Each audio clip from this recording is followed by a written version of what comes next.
HSC 28 তোমরা কয়েকদিন আগে তোমাদের এসএসসি পরীক্ষা দিয়ে শেষ করলা এবং এখন তোমরা অনেক এনজয় করতেছো, কারণ এখন এনজয় করার সময়।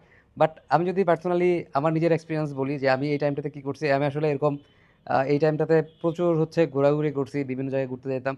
এবং এসএসসি টাইমে আমি ঠিক করতাম যে ঠিক আছে এসএসসি পরীক্ষা একটু ভালোভাবে পড়ি, এরপর যখন আমার পরীক্ষাটা শেষ হবে এরপর আমি কী কী জিনিস করবো, আমার আত্মীয় স্বজনের বাড়িতে ঘুরতে গেছি, গ্রামের বাড়িতে ঘুরতে গেছি, ঠিক আছে, খুবই ভালো এনজয় করছি। এবং আমার কাছে পার্সোনালি মনে হয় যে এই টাইমটা আসলে এনজয় করাই উচিত। কারণ সামনে তুমি দেখবা যে তোমার যখন কলেজ লাইফটা শুরু হবে তখন খুবই অল্প টাইমে তোমাকে কিন্তু অনেক বেশি সিলেবাস কভার করতে হবে, পড়াশোনার অনেক লোড থাকবে। তো এখনকার এসএসসি পরীক্ষার পরবর্তী টাইমটা তোমার আসলে একটু রিল্যাক্স থাকা উচিত সত্যি কথা বলতে।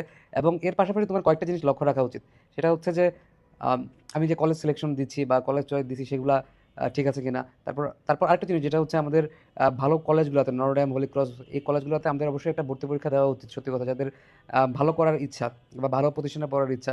ভালো প্রতিষ্ঠান তো আসলে কখনো মানে কারো সাকসেস ডিফাইন করতে পারে না, বাট ওই জায়গায় থাকলে এনভায়রনমেন্টটা এরকম যে হচ্ছে তুমি ভালো কিছু করার তোমার একটা আগ্রহ দেখা দিবে, ভালো কিছু তুমি করতে চাবা। ঠিক আছে, তো তোমার অবশ্যই এই দিকটা কনসিডার করা উচিত যে আমি নটরডেম বা হলি ক্রস এই জায়গায় ভর্তি পরীক্ষা দিব কিনা। ঠিক আছে, এটার জন্য তো এটার জন্য মেইন বই মূল বই পড়লে হয়, সাথে কিছু প্র্যাকটিস থাকলে তোমার প্রিপারেশন একটু ভালো থাকলে তুমি কিন্তু মানে হচ্ছে ভালো করতে পারবা। ওকে। এবং আরেকটা বিষয় সেটা হচ্ছে যে আমি যেটা বলবো, তুমি কোনো একটা স্কিল শিখতে পারো, কোনো একটা স্কিল, যা কম্পিউটারের স্কিল শিখতে পারো।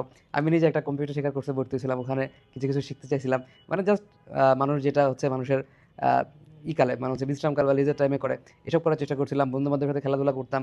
মেন কথা হচ্ছে যে তোমাকে একটু রিল্যাক্স থাকতে হবে এবং রেস্ট নিবা, কারণ সামনে এইচএসসিতে অনেক পড়াশোনা করতে হবে, তো এটার একটা স্ট্রং তোমার তোমার উপর দিয়ে যাবে। এবং এই টাইমটা একটু জাস্ট রিল্যাক্স করো। ভালো কলেজে যদি তুমি ভর্তি পরীক্ষা দাও সেক্ষেত্রে তোমাকে একটু পরিশ্রম করতে হবে এবং এটা দিট তোমার অবশ্যই ট্রাই করা উচিত। ঠিক আছে, কোনো একটা জায়গায়। এবং তুমি যদি আরেকটু কাজে লাগাতে চাও, তুমি হচ্ছে কোনো একটা স্কিল শিখতে পারো। এর পাশাপাশি আরও যদি তোমার মনে না ভাই বোরিং লাগতেছে, ঠিক আছে, এত কিছু মানে এত রিল্যাক্স করতে পারতেছি না, তুমি ইন্টারের বইগুলো দেখতে পারো। যে বইগুলো আমরা সাজেস্ট করছি বা বিভিন্ন জায়গায় স্যাররা সাজেস্ট করে সেগুলো তুমি হচ্ছে কিনে হচ্ছে দেখো বইগুলো কেমন। এত লোড নেওয়ার কিছু না, প্রেশার নেওয়ার কিছু নাই। তুমি ওগুলো দেখো, আগে পড়ো, আস্তে আস্তে পড়ার চেষ্টা করো। ঠিক আছে, এরপর তুমি ফিউচারে কী করতে চাও, ফিউচার প্ল্যান নিয়ে ভাবতে পারো।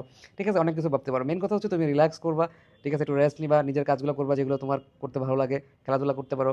ঠিক আছে, নরডেম হোলি ক্রসে ভর্তি পরীক্ষা দিলে সেটার জন্য প্রিপারেশন নিতে পারো। এবং তারপরে যদি বোরিং হয়ে যাও কোনো একটা স্কিল শিখতে পারো।